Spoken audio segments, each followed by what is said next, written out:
Hey guys! If you are new to my channel, welcome. I am so excited to have you here. And if you are a returning subscriber, thank you so much for your continued support. So first things first, before I get into today's video, I know I did just kind of say thank you, but I really just want to say thank you to everybody so far, because when I started this channel, I never thought that, a handful of people, honestly, would be interested in anything that I had to say, let alone 350 of you guys. So thank you guys so much from the bottom of my heart.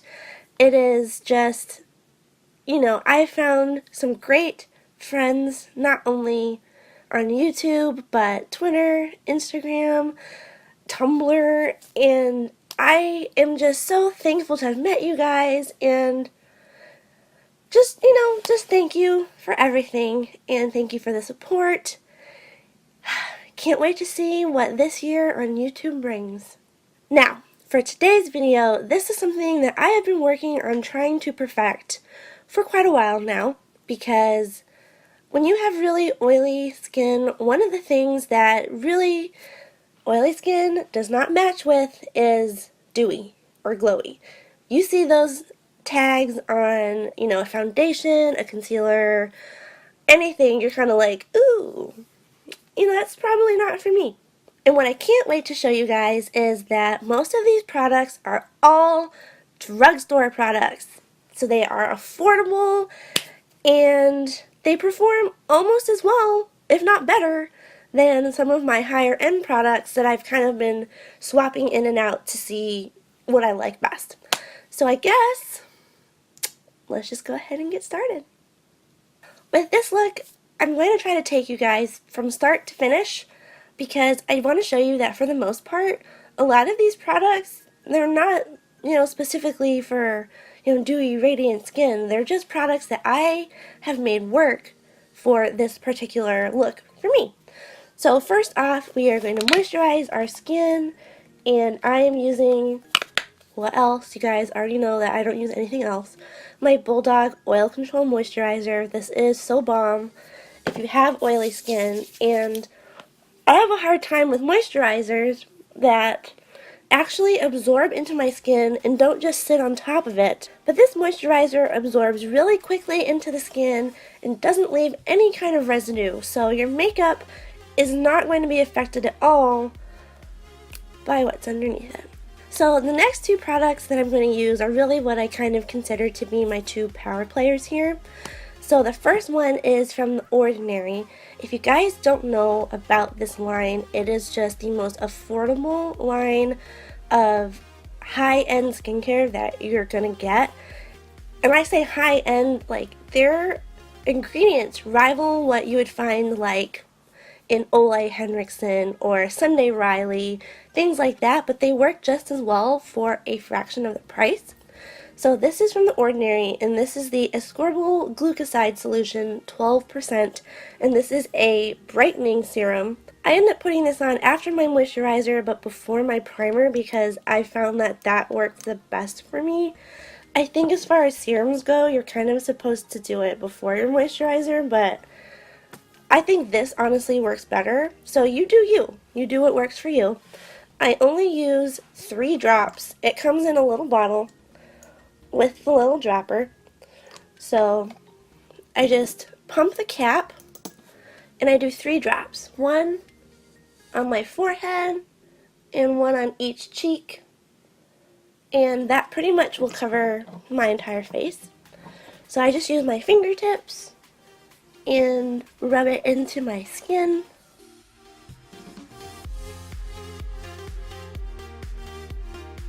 And an added bonus for this solution is that it goes on fairly tacky. So even when it dries down, it still has a little bit of tackiness to it, which is perfect, because that little extra bit of adherence, every little bit counts. So that little extra bit is going to make your makeup go that much farther, and it's just, to me personally, this is kind of a step that I just can't skip.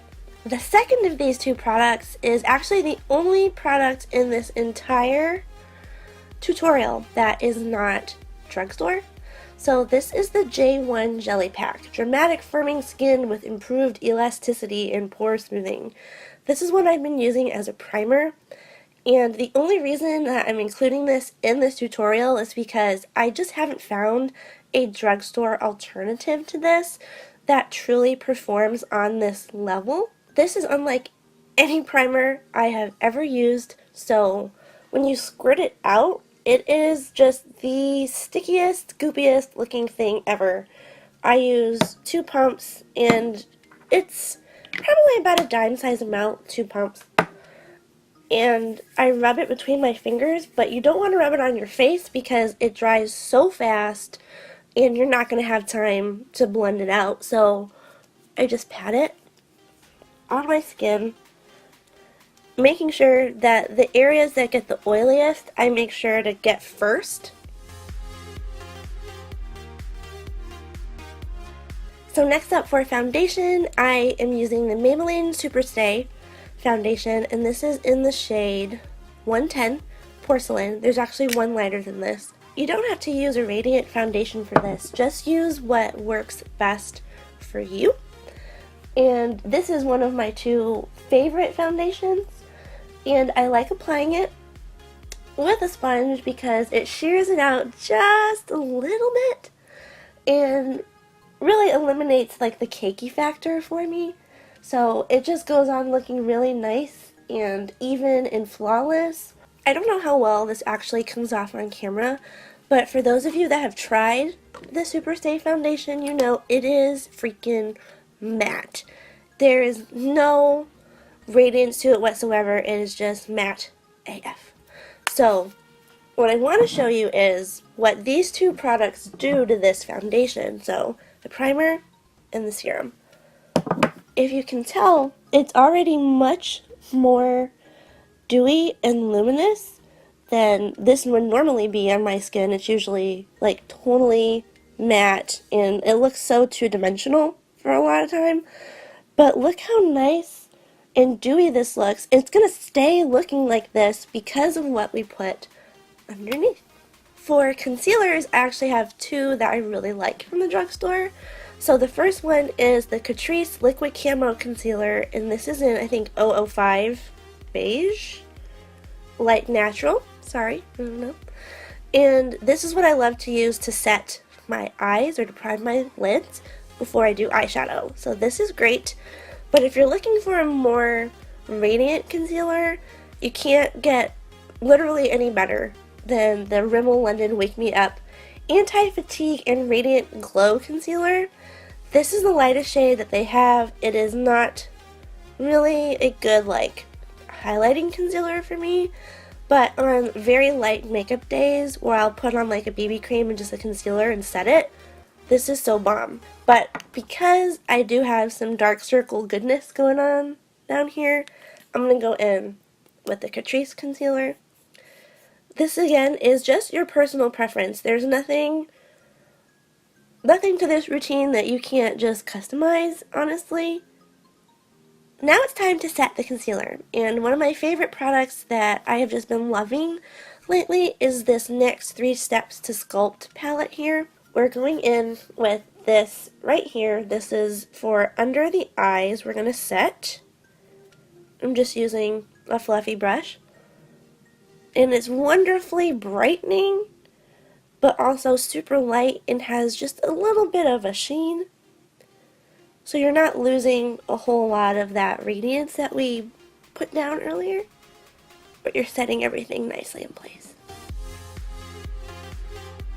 For the rest of my face, if you guys read the description box in pretty much every video ever, one of my favorite drugstore powders is the Neutrogena Skin Clearing Mineral Powder. And what I like about this one is it does have a color, so it's not translucent, but it really helps even out.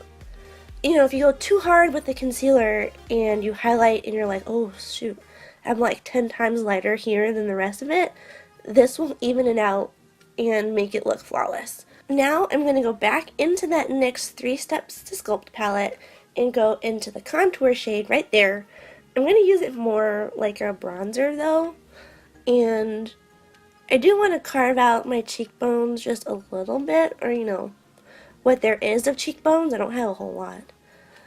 And I also like to take this up to my forehead because I feel like I have more of a 5 head. And I like to play that down as much as possible.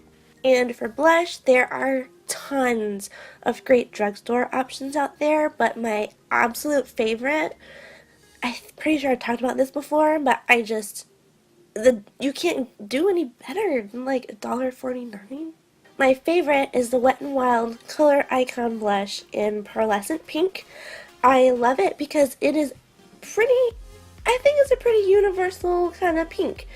You want to use a light hand. It is super pigmented, but it works pretty well on most skin tones. I also like it because it has just a little bit of shimmer to it. So if you're looking to glow, you know, this one is the way to go. So now we've gotten to the really fun part. There are tons of wonderful drugstore options for highlighters. Some of my favorites are the one in this NYX sculpting palette right here. It's more on the champagne side. For $1, you can get this really beautiful one from Miss A. This one is called Snow, and it is the most gorgeous duochrome kind of greenish pink highlight shade, which is really great for fair skin. The Physicians Formula Butter Highlighters are gorgeous, and they come in shades that really flatter all skin tones. This one is my favorite. This one's called Iridescence. But what I think I'm going to use today is actually not a highlighter at all. It's an eyeshadow. This is the Catrice Glam Fusion Powder to Gel Eyeshadow in Jon Snow's favorite.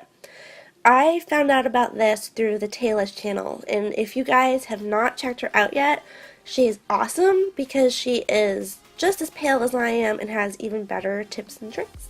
Because I'm feeling a little extra today, I'm actually going to go into the AOA Studio Wonder Baked Highlighter in Snow with a tapered brush.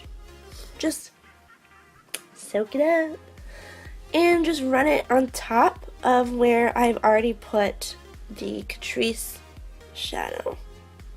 Ooh, look at that. I love this shade, and this is only $1. I don't know how they get away with this being so inexpensive, but man, so gorgeous. Now for shadows, I like to keep it super simple. There's nothing crazy about this at all. You don't need any brushes. All you need are your 5 little fingers. So I try to stay in the same color family that I used for the highlight. And all I like to do is take like a ColourPop shadow in the same family. This one is Summer 11. I think this one will work nicely.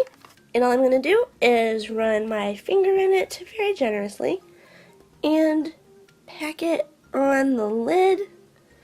And you can even take it up, you know, a little farther if you want, but I like to kind of keep it just on the lid and just a little in the crease. And for the inner corner and the brow bone, I am going to go into the Physicians Formula Iridescence Butter Highlighter and just run my pinky in it and just tap it. Oh, I love this shade. With my brows done, now I can go ahead and run that same Physicians Formula highlighter up along the brow bone. And that's it. Honestly, there's not much more to it. So all I did off camera was I added a coat of mascara, which is my Maybelline Total Temptation. I added a light layer of gloss. This is my ColourPop Bestie Ultra Glossy Lip. And for a setting spray, my favorite drugstore one is the Milani Make It Last Setting Spray, because no matter what kind of look you're going for, what I like about this one is that it keeps the status quo. So if you want a dewy look or a matte look, it doesn't matter. It doesn't take anything away from what you've already done, but it also doesn't add anything either. It just maintains what you've got and literally makes it last, like it says on the bottle. So I hope you guys did enjoy this tutorial. If you did, don't forget to leave the video a big thumbs up and hit that subscribe button either down below or up here in the corner. I hope you guys are having a wonderful week, and I will catch you in my next video. Bye guys!